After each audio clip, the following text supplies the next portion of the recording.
From Inc.com, this is the Inc. Productivity Tip. Expert opinions, valuable insight, and helpful advice from today's top business coaches, thought leaders, and entrepreneurs.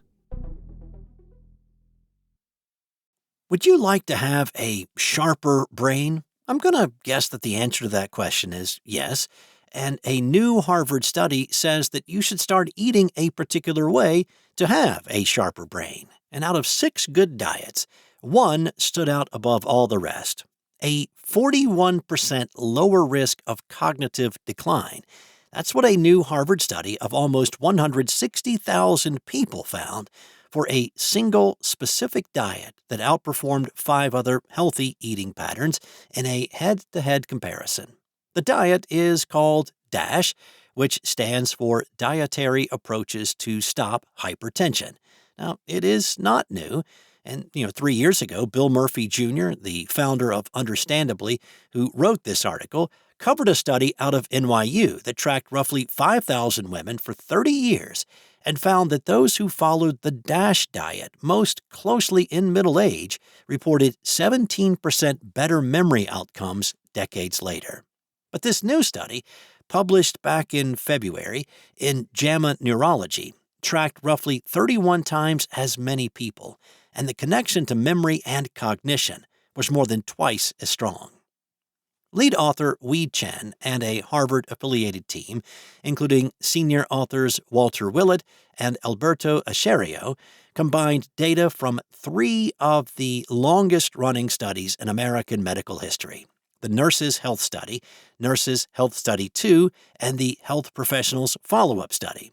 Together, they covered 159,347 participants, 83% women, with an average enrollment age of 44. They scored each participant's diet on adherence to 6 well-established healthy eating patterns. The list included the Mediterranean diet, the MIND diet, an empirical plant-based pattern, an empirical anti-inflammatory pattern, the Alternative Healthy Eating Index, and DASH. Then they tracked decades of self-reported cognitive decline, plus objective cognitive testing in a subset of participants. All 6 diets were significantly associated with better cognition later in life, but DASH stood out clearly. People with the highest DASH adherence had a 41% lower risk of self-reported cognitive decline compared to those with the lowest adherence.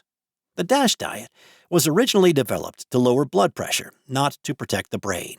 The cognitive benefits appear to be a bonus. According to the National Heart, Lung, and Blood Institute, it emphasizes vegetables, fruits, and whole grains, fat-free or low-fat dairy products like fish, poultry, beans, nuts, and vegetable oils, limited foods high in saturated fat, fatty meats, full-fat dairy, tropical oils, limited sugar-sweetened beverages and sweets. Now, if that sounds a lot like the Mediterranean diet, well, it should. There's significant overlap.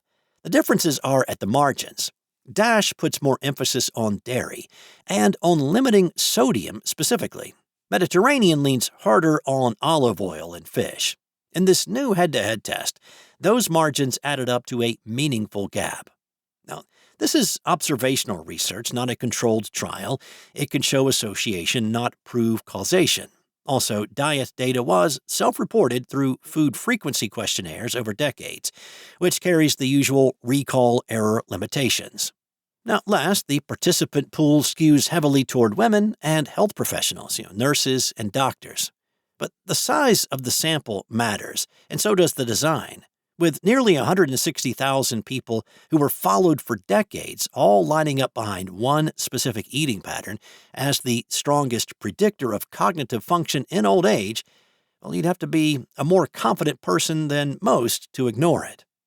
Maintaining and improving memory is at the top of so many people's lists. It's doubly so when the behaviors involved are simple, tasty, and frankly, things you might consider doing anyway. So let's change gears just a little bit and talk about focus. Recently, a college professor noticed a disturbing drop in his students' ability to focus and stay focused. 6 weeks into a recent critical writing class, Veteran college writing teacher Tyler Jatt assigned his students a 20-page article to read, just as he had done with students in the same class for years. And as he reported in the Chronicle of Higher Education, not one student finished it. And he reminded everybody this was not a remedial class. It was just a routine academic reading assignment that seemed to have defeated them. The problem wasn't the students demanding course load or especially difficult words or concepts in the article, though research suggests increasing numbers of students are struggling with basic vocabulary and comprehension as well. The problem was sustained attention. Now, Jatt presents evidence gathered from studies and colleagues that many young people today, even those with the academic background to attend good colleges, apparently cannot follow a line of thought for more than 750 words. Now, if you are interested in a long discussion of why that is, his article is worth a read, but the short answer is probably screens combined with more test prep and less in-depth work in schools. Now, given the world appears to be killing kids' ability to focus and complete hard cognitive work, how can you ensure that your kid has the attention span and the skills required to follow a complex argument or get through a book or perform well at a mentally demanding job one day? Handily, behavioral science has recently delved into that question. A recent study examined exactly how to build back up kids' eroded attention spans and what the researchers term cognitive endurance. The good news for parents, it is possible to retrain your child's or even your own ability to focus and complete tough mental tasks. Now, Jatt may be right, and kids have less cognitive endurance than in the past. But according to Heather Schofield and Supreet Kaur, two of the behavioral scientists behind new research, focus has always been a limited resource. Their work shows that everyone tends to get more questions wrong later in exams, even if the questions are no harder. Now, this confirms what you've probably already experienced in your own life. Our brains, like our muscles, get tired. Then we lose our ability to focus. The good news is that Schofield and Kaur's research also found a way to train your mind for greater endurance. So together with a team of colleagues, the two researchers rounded up about 1,700 Indian school children for an experiment conducted during their study hall periods. Some would continue working on their homework at their own, usually pretty lackluster pace, just as they had before. Others used a math or puzzle-based app designed to respond to their performance, providing progressively harder problems that demanded sustained mental effort over the entire 20-minute period. Schofield and Kaur reported in Scientific American that the results were striking. Everyone's brain gets tired over time, but when the children that had practiced focusing with the app later took exams, their performance declined 22% more slowly than that of students in the control group. The students who practiced concentrating also improved on standardized tests of sustained attention. They also showed better focus in the classroom, according to the ratings from their teachers. Now, it did not matter if they had trained with math problems or brain teasers. The effect was the same, a long attention span and greater cognitive endurance. Now, this actual app isn't publicly available as researchers are still refining it, but Schofield and Kaur say that it really doesn't matter. The takeaway from their work isn't that one specific app helps attention spans. It's that any deliberate brain workout that challenges you or your child's ability to sustain mental effort over time will help. The researchers concluded we still need to do more research to identify the most effective training methods. For now, it seems that activities as diverse as doing challenging puzzles, learning a musical instrument, or even playing certain video games might help build cognitive endurance as long as they require sustained, deliberate, and proactive mental effort.